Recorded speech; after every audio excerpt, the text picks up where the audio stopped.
Guliano Amato has been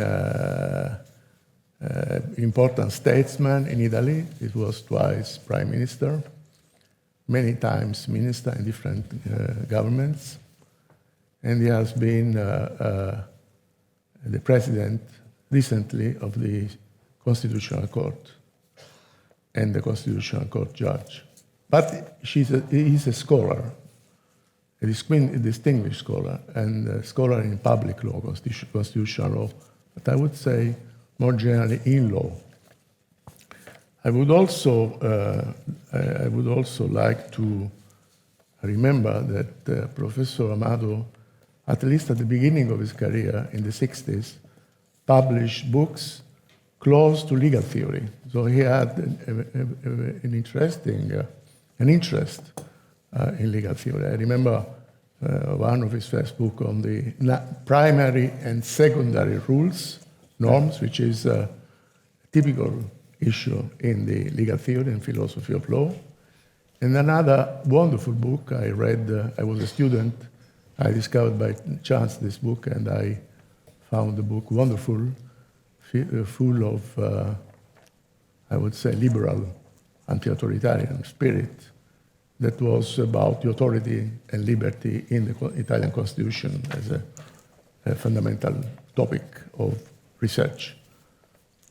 I'm so happy and grateful to have him with us today. So thank you, Professor Amato, thank you, Guliano, and the floor is yours. Well, thank you, Massimo, for inviting me. I'm so sorry not to be in Tallinn with you. Tallinn is a wonderful city that I have loved since the first time I was there many years ago. It was a cold winter, and Tallinn was really cold for a southern like me, but it was so beautiful, and I have returned there, and I'm sorry again, and I have to apologize for not being with you.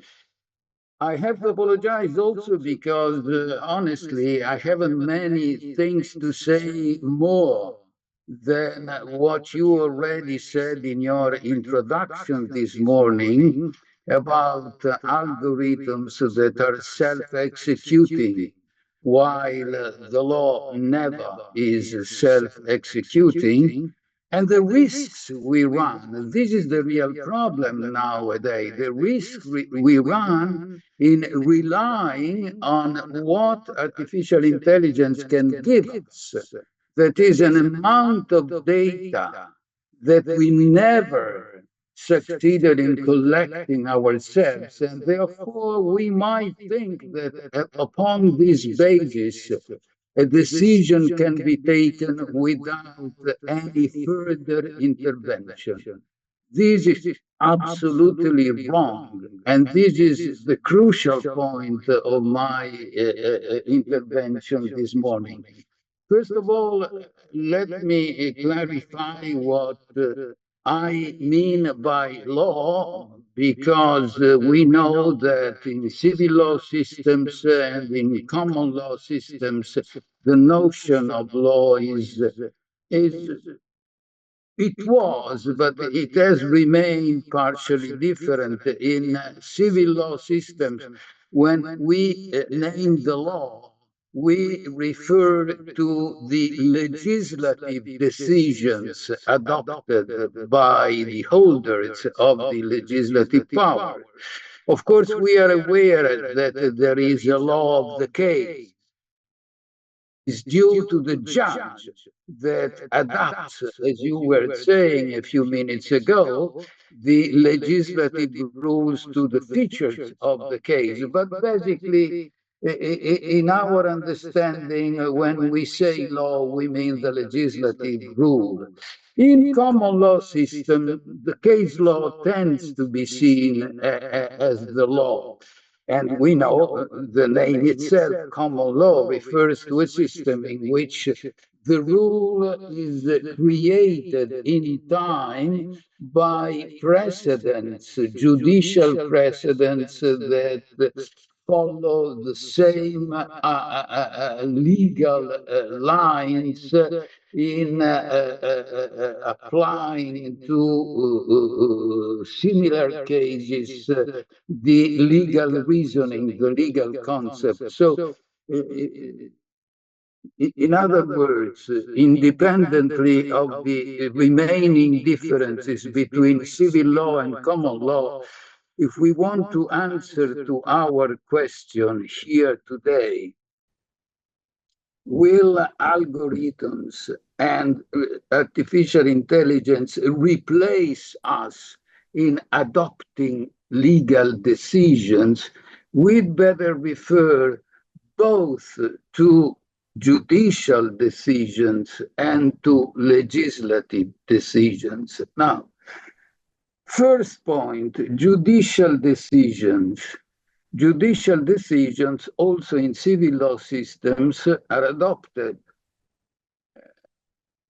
on the basis of the legislative rules, but obviously also on the basis of precedents in similar cases. What happens with algorithms? Algorithms give us all the existing precedents with a sort of perfection in collecting this data that none of us could reach using his or her own intellectual means. The algorithm can be perfect in this. Not always it is perfect, but it can be perfect. A great virtue, but what is the limit of this virtue? That algorithms knows only what it has been nurtured with. It knows the precedents. It doesn't know anything about the case we are facing. It doesn't know that person. It doesn't know his or her motivations. It doesn't know his or her psychology. It doesn't know the interaction that might be created between that person and those who are supposed to decide on him or her. The decision of the algorithms is exactly based on the precedents. I give you an example that I found striking when I learned about it a year ago. Immigrants arriving in any country have to, they meet police agents who ask them whether they think to be entitled to political asylum, the country they come from, the reasons why they are arriving.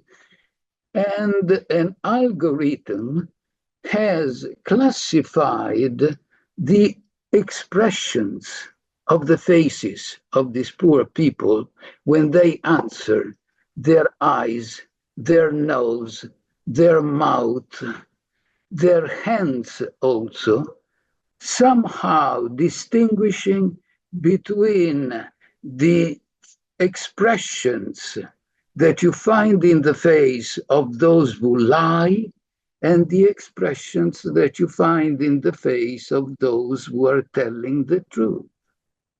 Now, it has happened that police agents of some countries have purely relied on what the algorithm said.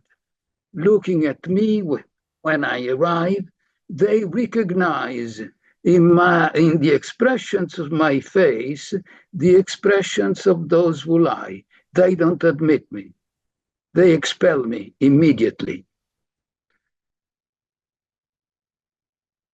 Reflect on this. I am I. And my expressions could be similar to those of those who lie, but I'm telling the truth. And perhaps if you inquire more on what I'm saying, on my family, if I have a family with me, you can understand that despite what the algorithm says, I'm not lying. It's me. And you have to decide on me, not on the precedents. Another case, and it's a case of judicial decision, really, that I have in mind. It's a case that was also in the newspapers weeks ago of an American judge who had to decide about a young man, 16 years old, who was charged with sexual abuses, repeated sexual abuses. The presidents were telling the judge that the punishment should be 8 years of jail, detention. He did not decide immediately. He showed up in court a couple of days after the case had been discussed and said openly that he hadn't slept for 2 nights thinking of this young gentleman. Gentleman is perhaps too much for this guy. And he said, I don't think that sending him to jail, we would improve him. Despite the fact that all the precedents tell me that I should give him 8 years of detention, I give him 8 years of freedom on parole. Because I am convinced, after talking to him, after seeing him, that he will not commit again this crime and he can improve for the future. Now, no algorithm could have taken this kind of decision. The decision is due to the interaction, as I said, person to person, my eyes looking at your eyes. For legislative decisions, if you want, it's even clearer, the conclusion that I reach. I mean, even though the temptation to use artificial intelligence could be even, if you want, higher. Why? Because now we don't have algorithms only. The artificial intelligence, we're familiar with the past. We also have the so-called generative artificial intelligence, ChatGPT, something that is familiar to you, that can elaborate on the precedents, can give you suggestions, can also imagine, propose what the future could be. Can we rely on this kind of suggestion, on the predictive element that is frequently included in the output of artificial intelligence? Again, yeah, there might be suggestions that suggest a reasonable future, but does artificial intelligence exactly know what you want with the new regulation that you are ready to adopt? Which are your aims? Why are you doing it? What do you want to avoid? What do you want to achieve? This is something that frequently you only know. I give you an example drawn from my experience when I was Prime Minister many years ago. I privatized most of the main public companies of my countries for reasons that had nothing to do with those upon which privatizations in other countries before had been based, either ideological, in the UK, Mrs. Thatcher, because she preferred the private more than public in economic activities. It was different from the privatizations that were due to the fact that the governments wanted to get money, selling and getting money they needed. I needed money at the time because I had a huge debt. But this was not the reason. The reason was due to a specific Italian context in which corruption, interferences by political parties in the life of the state were mostly polluting the internal life of public companies. I wanted to throw political parties out of the state holdings, as we named them. Another point interesting, one of my ministers wanted to merge all of the state holdings into two big super holdings. I had doubts on that, and I said to him, if there are private companies ready to buy the stocks of your super holdings, I can accept them. If you don't find buyer, I think it would be dangerous to concentrate everything into two holdings. He came back after a couple of days and he said, no, I haven't found buyers. And so the decision was taken not to create the super holdings. Now, you see, legislating is a process. And during the process, the conditions, the reasons, the context may change, and you adapt the rule that you are in that moment working on to the changing conditions that you perceive. And this is typical of the legislative process in Parliament. Legislation is a process in which the members of Parliament interact with each other, propose amendments, approve amendments, find new formulations for existing amendments. Artificial intelligence doesn't know anything about these things. If you, at the beginning, say, I want to regulate this, you ask ChatGPT, give me a regulation, you have a regulation. But what does this regulation know about all of the complex relations that a legislative process activates, changing, modifying this or that rule?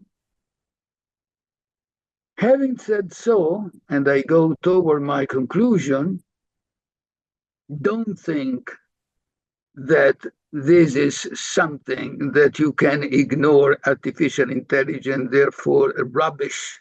Let's ignore it. Let's do as we did before. No, this is a great new instrument that you have, and it can give you important, essential informations to do better than you otherwise would do.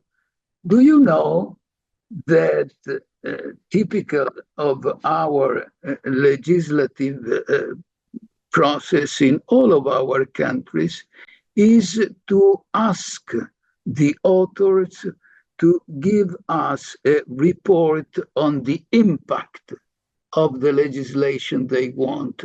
This is also part of our European rules on legislation. And you have a report on the financial impact of legislation, on the administrative burden that introducing these new rules might create. You might have a report on the quality of these new rules that are being adopted, aiming at better regulation. You know this wording that in the European Union is very frequently used. Now, in order to produce these reports, artificial intelligence is extremely useful, because they collect all the relevant data. They give you all the possible scenarios that might come out of the future enforcement of your new rules. None of you, brilliant as you might be, I'm convinced, could produce a report on this or on that impact better than what artificial intelligence can do it. Also, let's say, what is very frequent in legislation is that parliamentarians have an issue, receive a demand from somebody in their electoral district, and submit to Parliament an amendment to the existing legislation in order to take care of the problem that they are now aware of. Frequently, they don't know where this amendment will enter into the legal system. It might be inconsistent with other existing rules written years before and presently in force. You ask artificial intelligence about this, and you will know how this new rule enters the system and how it can be coordinated with the existing system, not being contradictory with pre-existing rules. This is extremely useful. This is something that you find as a principle to be complied with in any manual on legislative drafting, but is frequently violated. With artificial intelligence, it won't happen anymore. So here we are. I would say that it depends on you. You can decide in your future to be lazy, to think that after all, artificial intelligence might be enough, and therefore you push a button, you receive an answer, you accept it, and that's all. In this case, you would somehow give up with something that you only have, your natural brain, your sensitivity, the awareness you have of reality, your also emotional reaction to reality, which is important to understand it. We understand not only with our brain, but also with our emotion. And robots have no emotion. They might express emotions, but these are emotions that they can't feel. And this is part of your humanity. And humanity is essential to decide upon other human beings. That's why I gave to my intervention this very emphatic title: Law as a Human Product is Immortal. is immortal in the sense that never artificial intelligence will be able to replace us completely. But again, it depends on us, it depends on you. So I see many young people here do use artificial intelligence. Don't waive the enormous advantages that it can give you. Never allow it to use you, because you are the essential ingredient of a decision that is based on all of the elements of the case, if it is a judicial decision, of the matter of the topic, if it is a legislative decision. And that's all. I said yesterday that unhappily I can't remain with you for the final part of the morning when questions and answers will be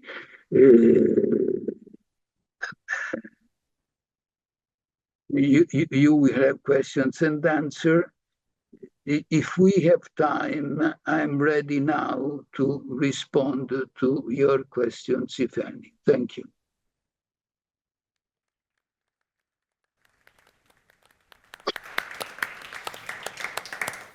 So I think we can profit of this few minutes we have to have some discussion with Professor Amato, and I would ask if there are questions, both in the audience or among the people that are connected on Zoom.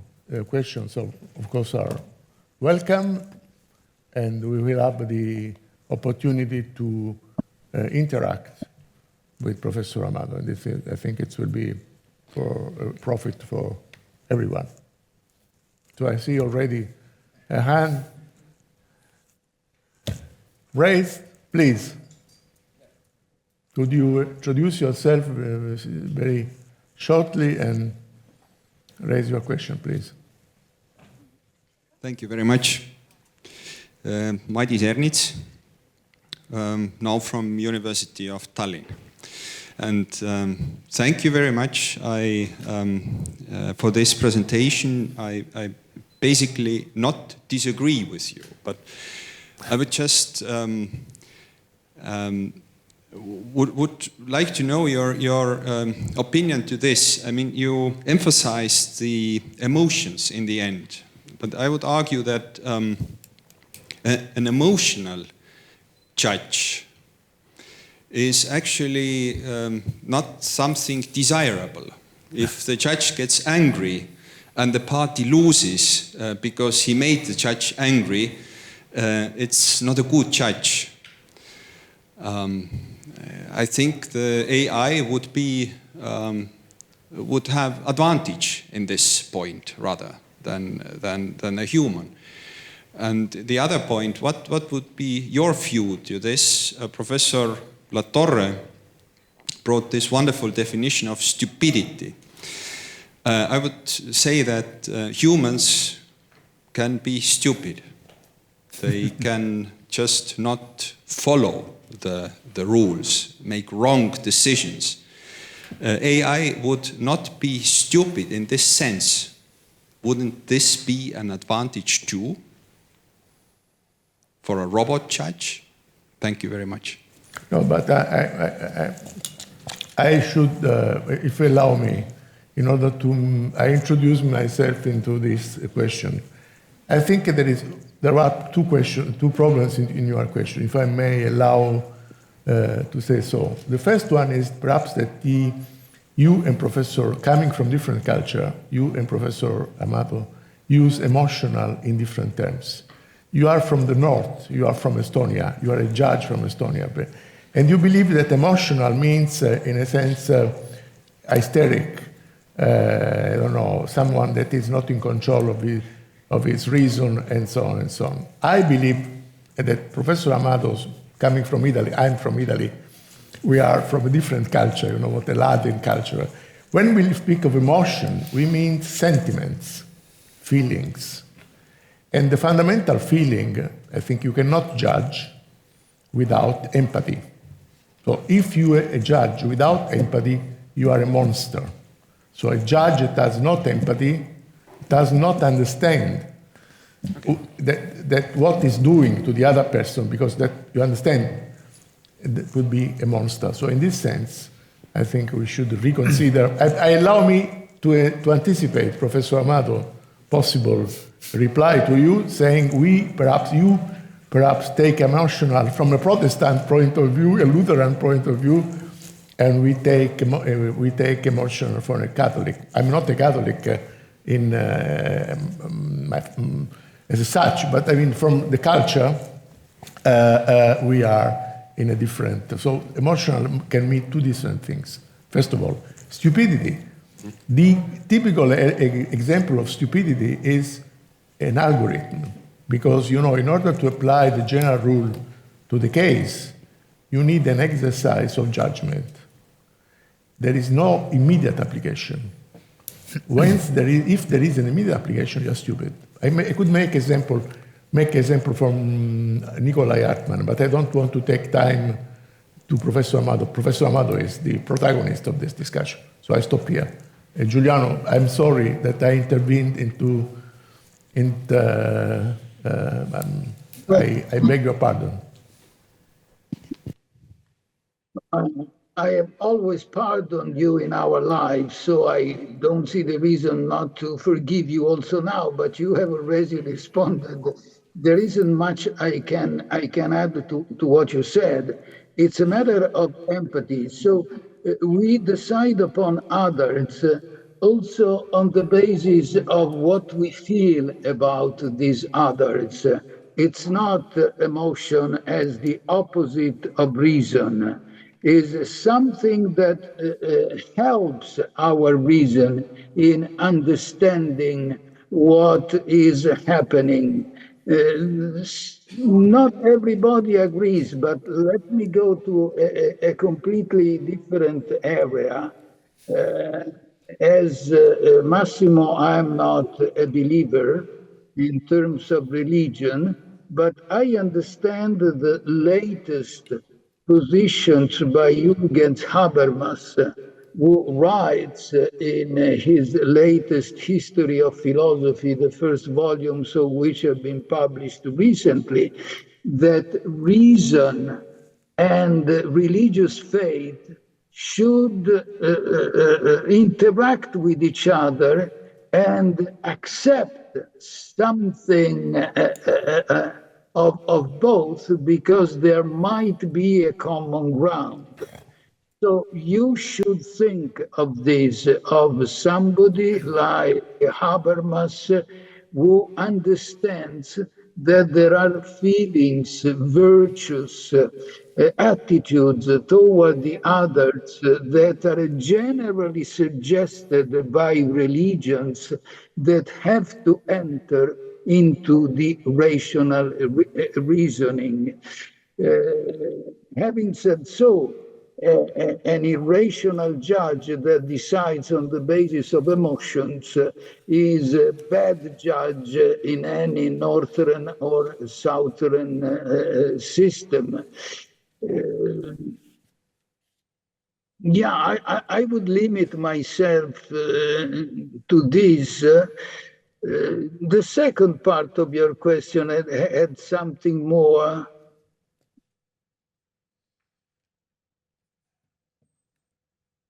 You don't have the microphone anymore. Massimo, there was something more in the second part of the question.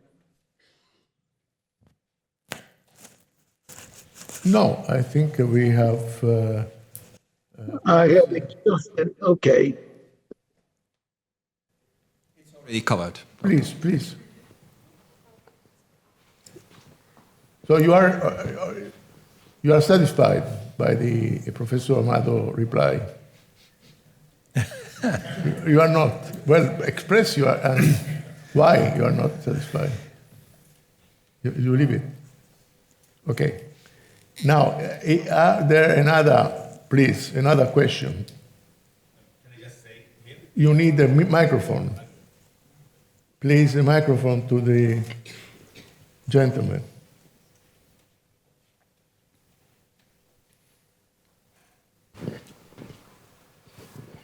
Thank you. My name is Teiichi Atsuya. I'm from Japan. I'm right now in the education department of the Tallinn University. But I just this year graduated from the Tsinghua University in China of the computer science. And then my major there was AI. And comparing the AI technologies here in Europe or in Estonia and in China, the biggest difference is AI needs the data and the information. And in China, there are lots of the privacy information, private information and personal information, and there are lots of data. And then their AI is developing very rapidly. While here, we are still discussing how to deal with those privacy and a little bit of the challenge in terms of the applying this full power of the AI. Now, do you think this kind of the European kind of respect and also the very careful the management of the private information and would be hampered for the use of the AI in the legal area in either Estonia or in Europe? Well, see, in China, you don't have the superpower of artificial intelligence. You have the superpower of an authoritarian government that avails itself of artificial intelligence, collecting data on everything, on the companies, foreign companies, where their Chinese company enter, on foreign citizens arriving and doing this and that. And it happens, as you well know, that you have a sanitary card that should only be used to assess whether you are contagious or not, that is used also to collect data on your participation to dissenting activities. And you arrive at the airport and the card is red. It's red not because you are contagious, but because you are a dissident. This is something that democratic systems don't do. And you are simply touching the difference between democratic systems in which there are limits to any possible power, and therefore to the use of abuse of the existing powers, and authoritarian systems where the abuse is the rule. Simple like that. I see. Thank you. Thank you. Thank you very much. Any other question? There is Professor Lucy, there in the corner. Professor Lucy is one of an expert. He has written this beautiful article on the death of law, translated into Italian, actually, by Esi, Naples. Please. Thank you for your presentation and the discussion. I just wanted to pick up a thread. Close to the microphone, please. I just wanted to pick up a thread from the discussion from Professor Amato's presentation and the question and your intervention, Massimo. And the thread I want to pick up is this. I want to speak up in favour of AI systems of judgment, which is an uncomfortable position for me to take. But I want to speak up in favour of them in this way. What if, when we as judges, or when we as professors, when we as members of appointment committees, when we're exercising our empathic judgment, what if our empathic judgment ends up, for example, being consistently lenient towards people of the same gender as us, or the same skin tone? and less lenient towards people who have a different skin tone or who have different gender? What if, when I'm exercising my empathic judgment, I end up always preferring the candidate for an academic post who looks like me, same gender, same skin tone, and all the rest of it, right? So what if human empathic judgment is fallible or problematic in those ways? I'm not saying it is, but what if it is, right? And if it is, AI systems of judgment offer a way out of that, allegedly, right? Because they offer the prospect of non-gendered, non-racialized decision-making. They filter out those objectionable cognitive biases that we supposedly all have, we allegedly all have. So I'm all in favor of empathic judgment, right? But I think empathic judgment might be, according to some people, human empathic judgment might be deeply problematic. And why would we want to keep repeating that pattern of problems when, supposedly, right, AI systems of judgment filter out those deeply objectionable and problematic biases that supposedly are embedded in our empathic judgment? Don't know what the answer is, but... Well, I don't know the answer either, in the sense that you well know, as I well know, in any matter in which bioethical issues are involved, there is a bias frequently that might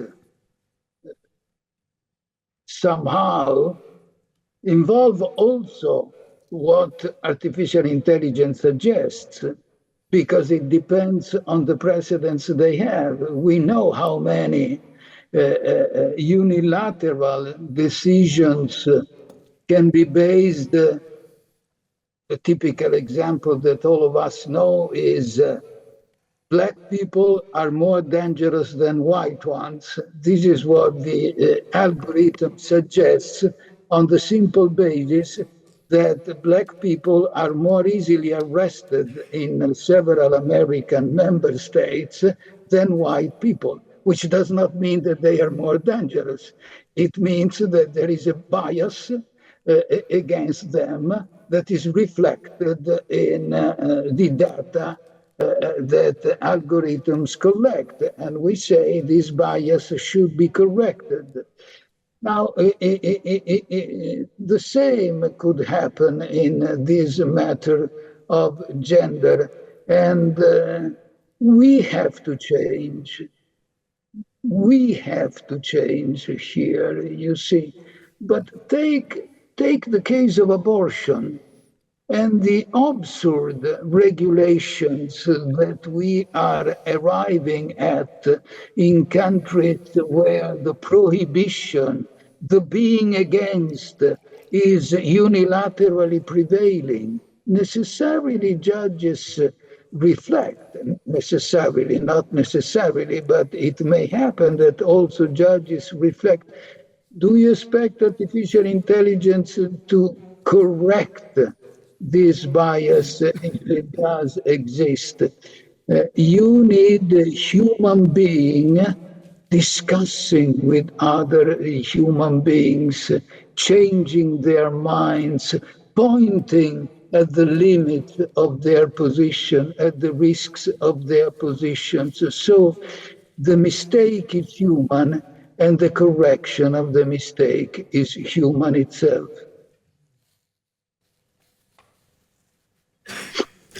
Thank you very much. I understand that there is a question on Zoom.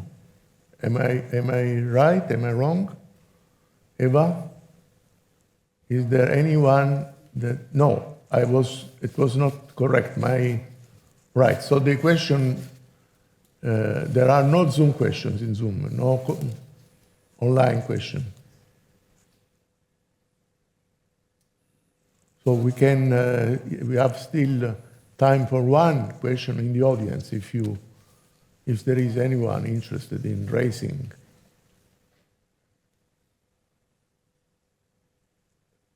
So there is one, please.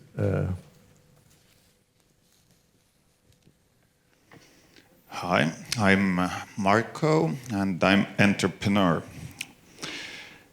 You shared a story about sexual predator where judge set the young boy free because of the emotional state that one believed that they would not do harm anymore.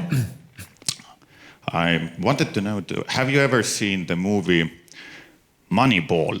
It's about American baseball team where they start to measure truly what matters to make a great baseball team. And there is a scene in this movie where young mathematician came out with an algorithm that decides how to win in a baseball game.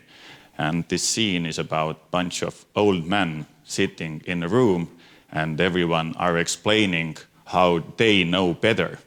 At the end, they didn't know better. Algorithms did know better, and it is on true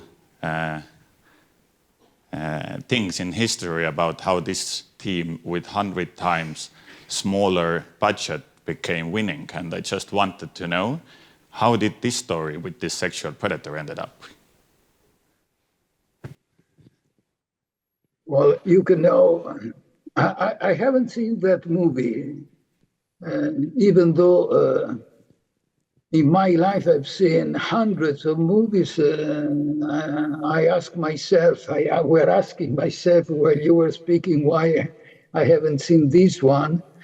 But you see, now we don't know at the moment how the story of that young man has finished, for the simple reason that the decision of the judge was taken a few months ago. And therefore, 8 years have to pass before we know whether the judge was correct or not. But I wouldn't change my opinion, even if, should I conclude that in this case the judge was wrong, something, you might accept it or not, but something that is important in our life of free and responsible human being is also to preserve our possibly our, I don't know whether I can call it freedom, our attitude to make mistakes. Mistakes are part of our experience, are part of our improvements. So I wouldn't change my relationship with artificial intelligence, relying on it, but not to the point of passively accepting what it suggests to me.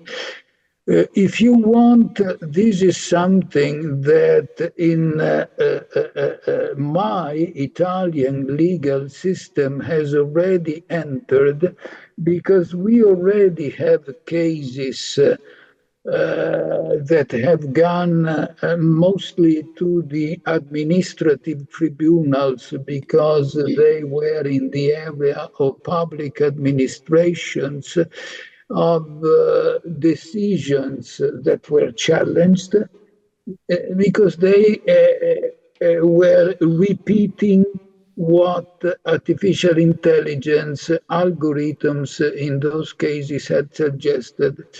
The court decided repeatedly that you, when you adopt your decision, have to motivate. The decision of the court was you have to give a motivation whenever you don't accept the conclusion of the algorithm. My personal opinion is that you should give a motivation also when you adopt the same decision suggested by artificial intelligence. So you have to be responsible of the decision you adopt also when it is not different from the suggestion of the algorithm. And in legal terms, in my view, this could be a satisfactory conclusion. Thank you. Thank you. So, Giuliano, thank you very much for your intervention has been very, very important to us. Thank you very much for your time. We hope to have you here in person as soon as possible. And, as soon as possible. Yes. Let us wait for the spring, because in my memory, the winter in Tallinn is really tough. Yeah, the winter in Tallinn is tough, but you are invited to be with us in May. So I engage myself to have you here. I commit myself, I commit the university to have you here, possibly in May. It would be a great honor for us. Please. Thank you. And thank you all for spending part of your time with me. Thank you very much. Thank you. A presto.